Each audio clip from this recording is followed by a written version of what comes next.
Selamat pagi Bapak, izin perkenalkan diri Taruna tingkat 4 Politeknik Imigrasi dan Pemasyarakatan, jurusan Ilmu Pemasyarakatan, nama George John Sipoya, STB 5017, Prodi Teknik Pemasyarakatan B. Izin Bapak, di sini saya akan menjelaskan beberapa materi dari Politik Hukum dan Pemasyarakatan guna memenuhi tugas ujian tengah semester. Yang pertama, saya akan menjelaskan tentang politik. Pengertian politik sendiri ialah proses menentukan dan melaksanakan kebijakan publik melalui penggunaan kekuasaan untuk mengatur kehidupan masyarakat dan negara. Ruang lingkup daripada politik yang pertama ialah kekuasaan negara, yang kedua pengambilan keputusan, yang ketiga kebijakan publik, yang keempat partisipasi masyarakat. Tujuan dari politik itu sendiri ialah menjaga stabilitas negara, mewujudkan ketertiban, dan mencapai kesejahteraan bagi masyarakat. Yang kedua yaitu hukum. Hukum adalah aturan yang mengatur perilaku masyarakat dan bersifat mengikat. Ruang lingkup daripada hukum itu yaitu hukum pidana, hukum perdata, hukum tata negara, hukum administrasi negara, dan hukum internasional.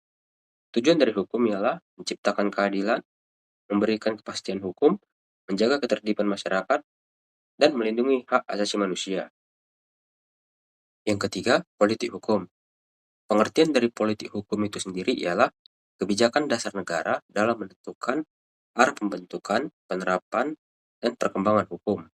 Ruang lingkup dari politik hukum, yang pertama pembentukan peraturan perundang-undangan, yang kedua reformasi sistem hukum, yang ketiga penegakan hukum, yang keempat pembangunan hukum nasional.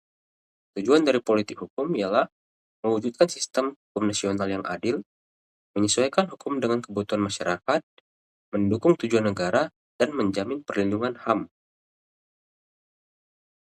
Keempat, pemasyarakatan. Pemasyarakatan merupakan sistem pembinaan bagi warga binaan pemasyarakatan atau WBP agar kembali menjadi anggota masyarakat yang bertanggung jawab.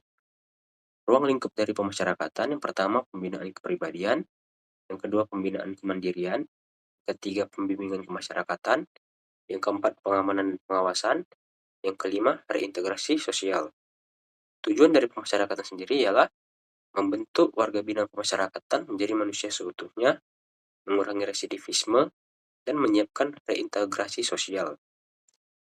Penjara pada masa Hindia Belanda. Ciri-ciri penjara pada masa Hindia Belanda, yang pertama bersifat menghukum atau represif, mengandung sistem kerja paksa, tidak adanya pembinaan, dan narapidana sebagai objek hukuman. Tujuannya ialah memberikan efek jerah pada masyarakat agar tidak melakukan kesalahan, menjaga kekuasaan kolonial, dan mengendalikan penduduk. Penjara pada masa kemerdekaan. Pada masa ini, ada sedikit perubahan, yaitu yang pertama, mulai muncul konsep pembinaan dan merupakan masa transisi menuju ke pemasyarakatan, namun masih mengikuti sistem dari kolonial. Tujuannya ialah menyesuaikan sistem pidana nasional dan menyiapkan perubahan sistem pembinaan. Konferensi Lembang 1964 dan Politik Hukum Pemasyarakatan. Makna dari Konferensi Lembang 1964, pada konferensi ini menjadi tonggak perubahan sistem penjara menjadi pemasyarakatan di Indonesia.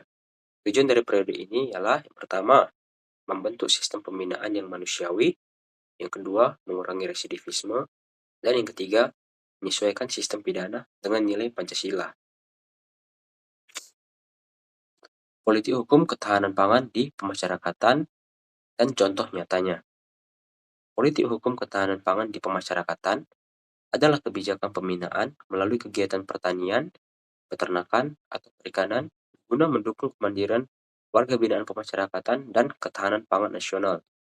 Contoh nyatanya ialah program ketahanan pangan yang dilaksanakan di kawasan Pulau Nusa Kambangan melalui budidaya padi, ternakan ayam, perkebunan sawit, dan pelatihan kerja pertanian bagi warga binaan pemasyarakatan.